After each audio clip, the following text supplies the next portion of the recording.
If you've been convicted of a federal crime, or if you have a loved one who's been convicted of a federal crime, either by plea, by pleading guilty, or after a trial, what you want to know is how that sentence, the federal sentence, is going to be determined. And so here's a quick overview of that. First, one thing that'll be very important are the federal sentencing guidelines. It's a book that's put out by an independent commission, the Sentencing Commission, that sets a range of imprisonment for each federal crime and for each person who commits a crime. It'll be very important to work on and to figure out what that range will be. It's something that the judge will look at. The second thing is the judge doesn't have to follow the recommendation of the guidelines. The judge can impose whatever sentence he or she wants to.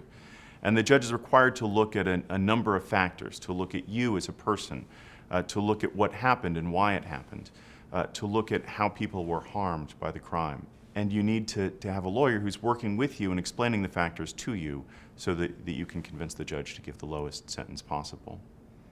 What I find in my experience judges really look at, and what judges really want to know, is how did this happen? And more importantly, how do I impose a sentence? How do I impose some kind of punishment here that's going to keep it from happening again?